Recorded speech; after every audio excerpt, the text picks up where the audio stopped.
Oke lur, satu lagi yang nggak kalah penting yang akan coba saya pelajari dan bahas, yaitu mengenai mode of action dari fungisida itu lur ya. Nah ini juga sebenarnya bisa dikaitkan dengan nanti manajemen resistensi dari fungisida lur ya. Perolingan dari mode of action itu juga dirasa sangat penting. Cuman sebelum kita masuk sini, ini ada artikel sedikit lur yang saya rasa juga menarik sih untuk kita bahas ya, karena masih banyak yang gagal paham juga di sini. Pas seringkali menyalahkan penyakit itu munculnya karena nitrogen di musim hujan gitu loh ya, padahal sih nggak seperti itu juga. Jadi di sini ada artikel dari Bayer ya. Nanti kalau kalian tertarik untuk baca-baca silakan baca-baca. Jadi di sini dituliskan lur ya, agar jamur dapat menginfeksi tanaman ya, itu ada 3 komponen yang harus hadir dalam waktu bersamaan lur ya. Jadi pertama ya jamur patogen sendiri, jamur patogen itu ya. Kemudian ada inangnya. Inangnya berarti di sini kan kita membicarakan tanaman lur ya, susceptible host. Dan yang ketiga adalah lingkungan yang menguntungkan. Lingkungan yang menguntungkan bagi jamur tersebut untuk berkembang biak. Seperti apa? Biasanya kan ya pertama lembab ya. Kalau di musim hujan kan lembab. Terus suhunya tidak terlalu tinggi gitu ya, dan pH lur ya. Mungkin di sini masih banyak yang menyalahkan hujan karena dianggapnya hujan itu banyak nitrogen lur ya. Padahal yang saya tahu itu kan nitrogen yang saya tahu secara dasar aja ya, secara di pertanian gitu ya. Mungkin jenis-jenis nitrogen di luaran itu lebih banyak lagi. Cuman kalau di pertanian kan yang biasanya kita bahas itu kan antara nitrat dan amonium. Nah, air hujan juga memang di dalamnya terdapat nitrat dan amonium nitrogen. Cuman kadarnya itu masih belum, gimana ya, belum terlalu signifikan lah sebetulnya lur ya, untuk dapat menurunkan pH. Kalau saya baca-baca kemarin sebenarnya menurunkan pH di air hujan itu bukan melulu nitrogen lur ya, dari kandungan sulfurnya juga bisa menurunkan kadar pH lur ya, karena sulfur yang dibawa oleh hujan itu bukan sulfur yang baik ya. Jadi sulfur karena mungkin ada efek polusi yang semakin kesini semakin parah gitu ya. Nah di situ akan diturunkan oleh air hujan juga lur.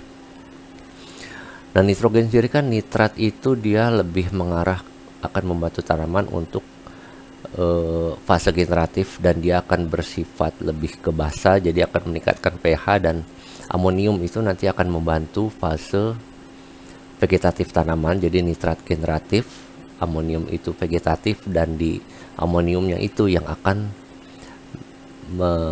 memberikan kontribusi untuk menurunkan pH, terutama pH tanah lur ya. Jadi seperti ini semua ini harus ada. Jadi nggak melulu karena nitrogen sebetulnya.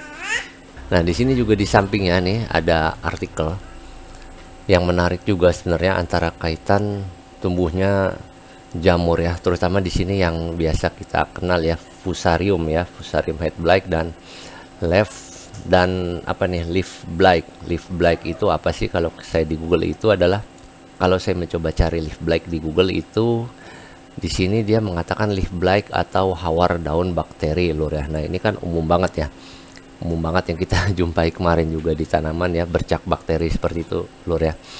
Jadi di sini justru untuk bercak bakteri itu lur ya, si nitrogen itu semakin tinggi atau rendah itu nggak ada no influence lur akan munculnya leaf blight ini. Jadi mau berapapun kadar nitrogen yang kita tambahkan di tanaman itu nggak ngaruh sih untuk si bercak bakteri ya. Namun memang kalau kita lihat di fusarium ada pola ini, nantinya mungkin semakin tinggi dia akan semakin menurun juga ya. Apa sih, pola parabola mungkin ya dikatakan ya. Jadi dari dos nitrogennya 0 ya, dia tetap bisa muncul lur ya, tetap bisa muncul walaupun dia dosisnya di sini titik 0, tetap aja ada fusarium ya. Kemudian makin tinggi dosis nitrogennya, dia juga makin ke atas ya, apa namanya, kemungkinan munculnya. Tapi di satu titik tertentu seperti ini di atas 150 dia mulai menurun lur ya. Kenapa ya? Karena namanya juga makhluk hidup, kalau kelebihan juga pasti akan mati gitu lur ya. Kalau udah kelebihan seperti ini sih bukannya jamurnya aja yang mati, ntar tanamannya juga bisa mati gitu lur ya. Oke, itu mungkin secara sekelebat seperti itu ya. Nanti akan kita bahas mungkin lebih lanjut di seri pemupukan. Kita sekarang langsung masuk ke mode of actionnya. Jadi lur, sebenarnya mode of action untuk fungisida itu nggak terlalu ribet ya. Cara kerjanya untuk fungisida nggak terlalu seribet kayak di insektisida lah ya. Nah kalau di insektisida itu kan dia biasanya ada seperti mode of action racun syaraf dan otot ya, racun pernafasan, racun penghambat pertumbuhan, terus ada beberapa lagi lah.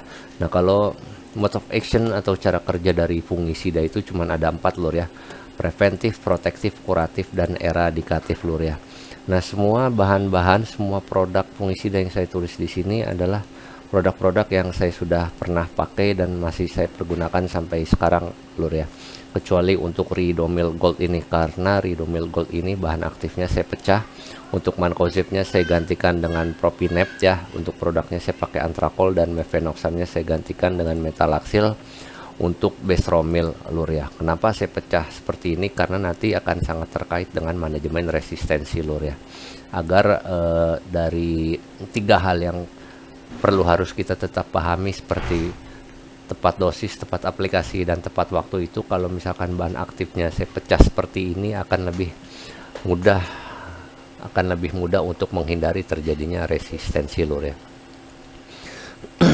Di sini juga di catatan Excel ini juga saya buat ada catatan mengenai resistensi dan cara aplikasinya lur ya. Jadi cara aplikasi ini penting dan ini harus kita baca di label belakang lur ya. Jangan nanti fungisida mancozeb kita kocor lur ya. Padahal itu kan nggak ada petunjuk dari produsennya untuk mengkocor. Nah ngapain kita kocorkan, yang ada juga malah merusak tanah gitu lur ya.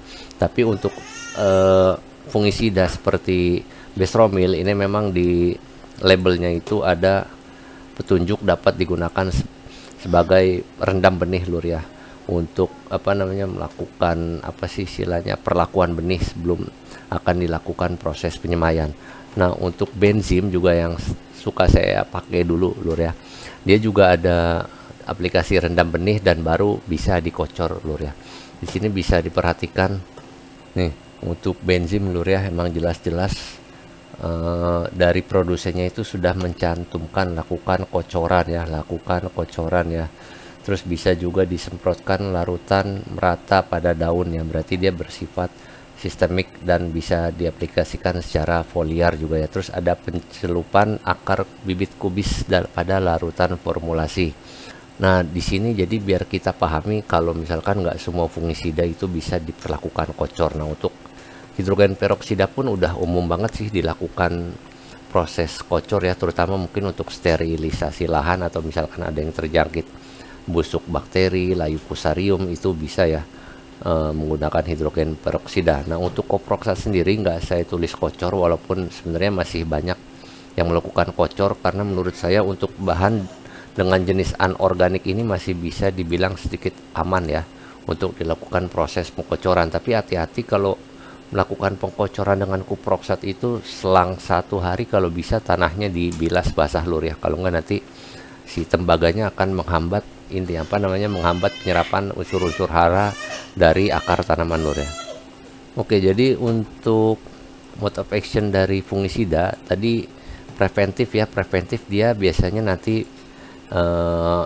sistemik lur ya, bekerja secara sistemik, yang mana nanti dia sebetulnya hampir mirip dengan protektif ya. Cuman preventif itu dia protektif dari sisi dalam, karena itu dia biasanya sistemik. Nah untuk protektif itu biasanya kontak lur ya, bukan sistemik, kontak, dan dia nanti akan membuat lapisan pelindung di materi yang dia kenai, misalkan daun, buah, batang gitu ya.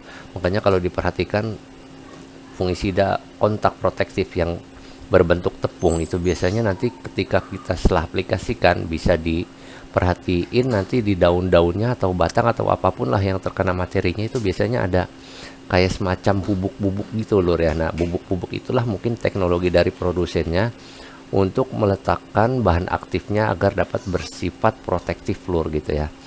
Tapi itu juga biar lebih efektif lagi sebetulnya harus kita aplikasikan bareng dengan perekat gitu lur ya. Tapi kayak Revus Opti ini walaupun dia bersifat kontak dan protektif juga karena memang sifat dari bahan emulsinya itu yang larut air, jadi kalau diperhatikan di materi yang dikenai, batang, daun, buah, dan lain-lain itu nggak akan terlihat bentuk protektifnya lur ya. Tapi ya itu ya Setiap produsen punya teknologi masing-masing bagaimana fungisida kontak protektifnya itu akan terlihat nanti di materi yang dikenai. Kemudian untuk eradikatif itu biasanya sistemik dan dia akan bersifat untuk memberantas patogennya, untuk membasmi patogennya, mematikan patogennya lur ya. Untuk kuratif itu sistemik yang digunakan untuk menyembuhkan penyakitnya lur, dan biasanya kalau kuratif itu pasti akan sepaket dengan eradikatif, karena agak aneh aja kalau dia bisa menyembuhkan penyakit tapi penyakitnya patogennya nggak dibasmi gitu lur ya. Mode of action ini juga nanti ada kaitannya dengan manajemen resistensi lur ya. Jadi diharapkan ketika kita sudah mengaplikasikan protektif beberapa kali gitu, nanti harus di rolling dengan protektif yang bersifat sistemik yaitu preventif lur ya.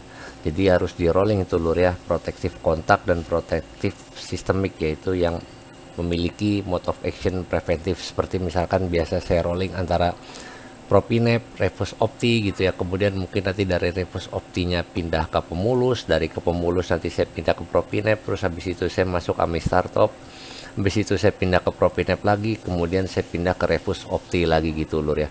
Jadi dengan memiliki beberapa dengan memiliki beberapa produk dengan mode of action yang berbeda itu akan sangat membantu kita dalam mengatasi manajemen resistensi dari fungisida yang agak sedikit belibet gitu lur ya.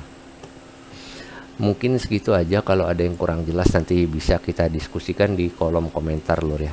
Sekian, terima kasih.